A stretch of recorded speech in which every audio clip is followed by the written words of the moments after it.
It looked like a good thing, but wait until I tell you.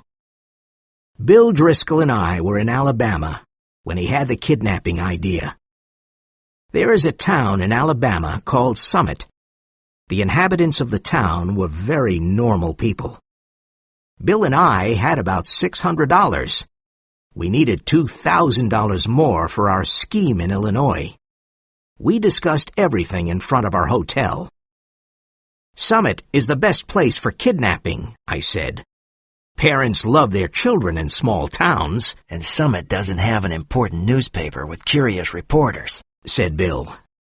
You're right. Summit probably has only one lazy sheriff. It looks like the perfect place for kidnapping, I said. We chose our victim carefully. He was the only child of an important man named Ebenezer Dorset. Mr. Dorset was respectable and stingy. The kid was a boy of 10 with red hair.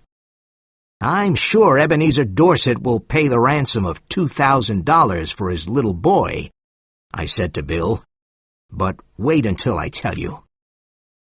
About 2 miles from Summit, there was a little mountain and a forest. We found a cave here. It was the perfect hiding place for us. We bought food and drink and put it in the cave. One evening, we passed by the Dorset's house with a horse and buggy. The kid was in the street. He was throwing stones at a little cat. "Hey, little boy!" cried Bill. The boy threw a stone at Bill's eye. "This will cost Mr. Dorset $500 more," said Bill angrily. The boy fought like a bear, but at last we put him in the buggy. We drove away quickly and took him to the cave. That evening, I took the horse and buggy back to the village, and then I returned to the cave. When I arrived, there was a campfire at the entrance of the cave. Bill had some scratches on his face.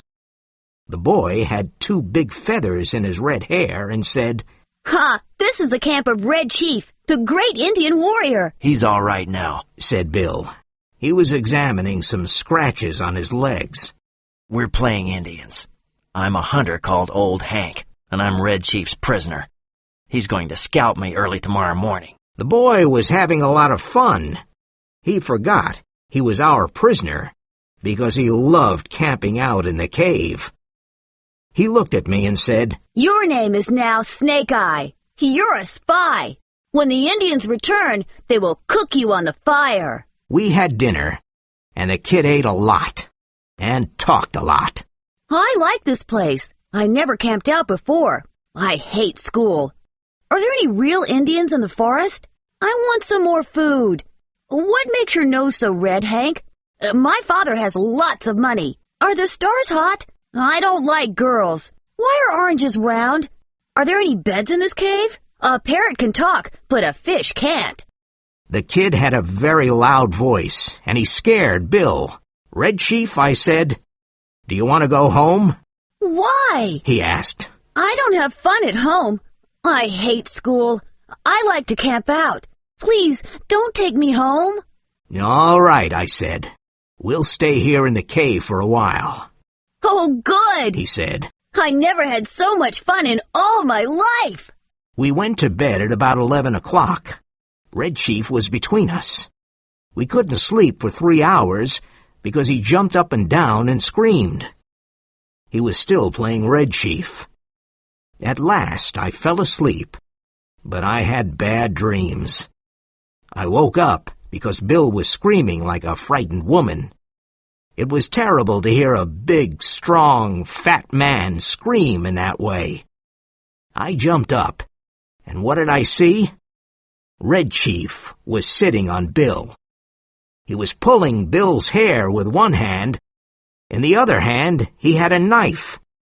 He was trying to take Bill's scalp.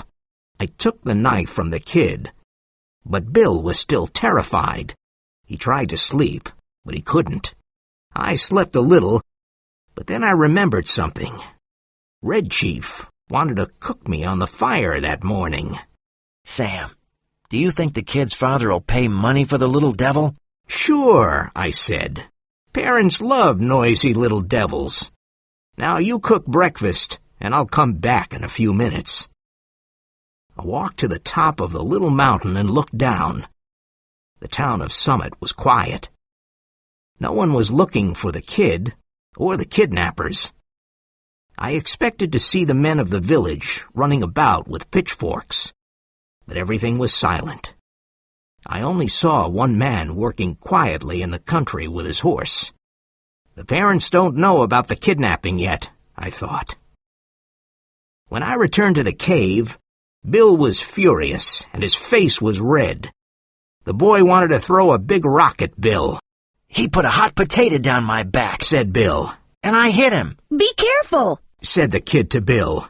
No one ever hit Red Chief before. After breakfast, the kid took a slingshot out of his pocket and went outside the cave. "Do you think he'll run away, Sam?" asked Bill. No, he won't. Today we have to send a message to his father.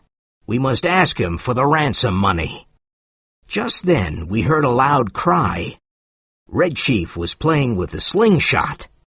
Suddenly a rock hit Bill behind his left ear. He fell in the fire across a pot of hot water. I pulled him up and poured cold water on his head for half an hour. When Bill could finally speak, he said, "Don't go away and leave me alone with the kid, please." I went outside the cave and said angrily, "If you don't behave, I'll take you home. Now, are you gonna be good?"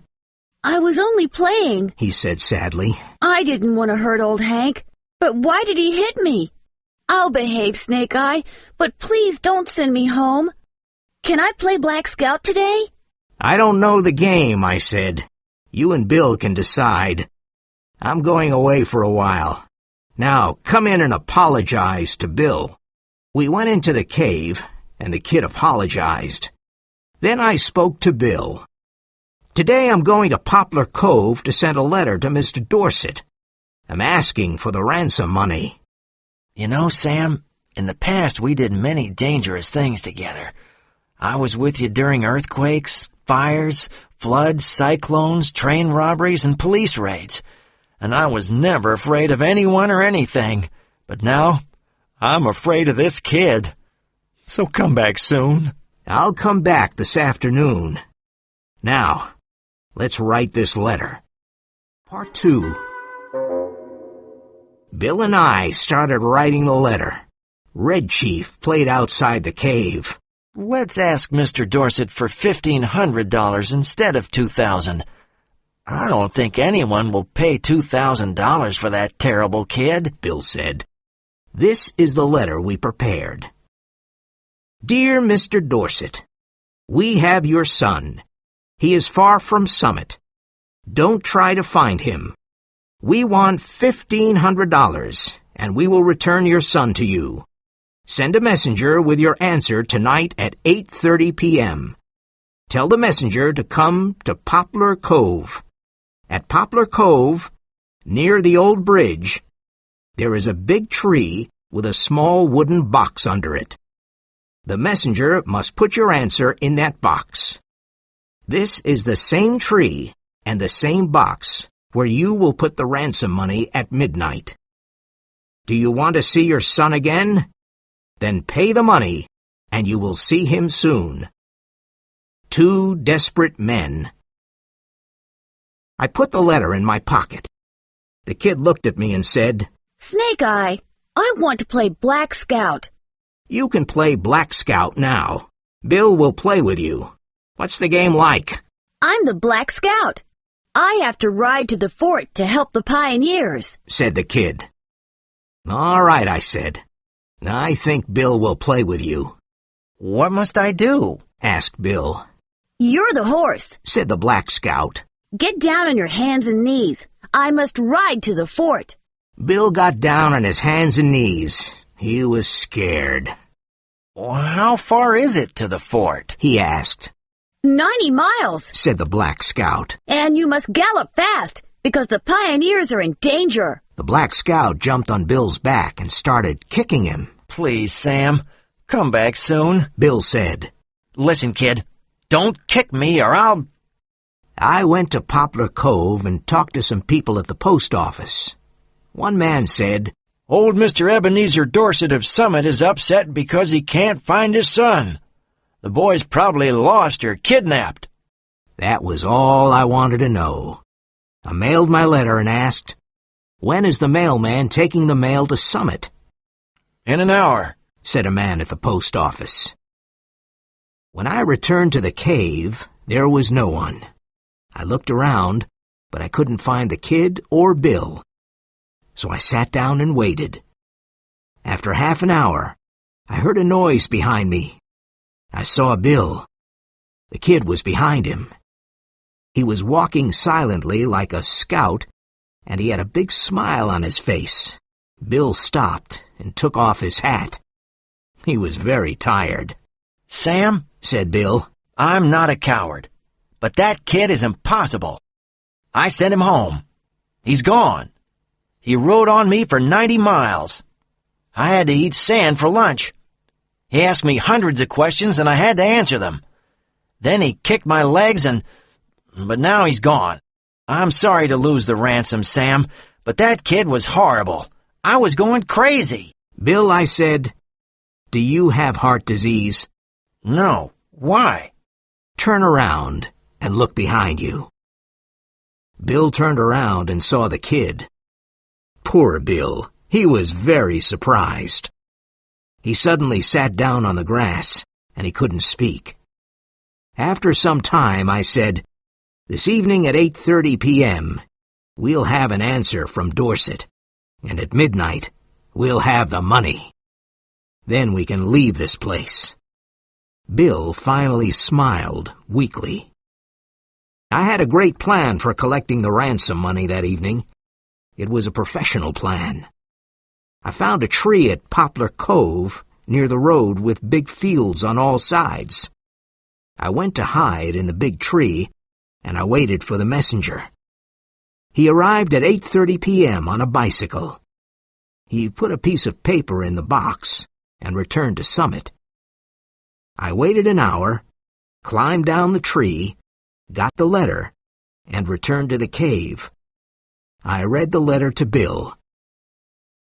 To 2 desperate men. Gentlemen, I received your letter today. I think the ransom you want is too big. I have an offer that you will probably accept. You bring Johnny home and pay me $250, and you will never see Johnny again. I promise. Please come tonight. Very respectfully, Ebenezer Dorset. What? I can't believe it, I cried. Bill looked at me and said, "Sam, we've got $250. I don't want to spend another night with that kid. I'm going crazy. Let's accept Dorset's offer." You know, Bill, you're right. I'm really tired of the kid, too. We'll take him home, pay the ransom, and leave this place. We decided to take the kid home that night. "Listen, kid," I said. "Your father bought you a new rifle and a pair of Indian moccasins. Tonight we're going home to get the rifle and the moccasins. Tomorrow we're going to hunt bears in the forest." It was midnight when we arrived at Ebenezer's house. Bill gave him the $250. When the kid saw that we wanted to leave him at home, he was furious. He started screaming loudly and took Bill's leg. His father pulled him away with great difficulty. "How long can you hold him?" asked Bill. "I'm not very strong, but I can probably hold him for 10 minutes, said Mr. Dorset. "Good," said Bill. "In 10 minutes, I'll run across most of the United States and reach Canada." Bill was fat, and he was not a good runner. But that night, no one ran faster than Bill.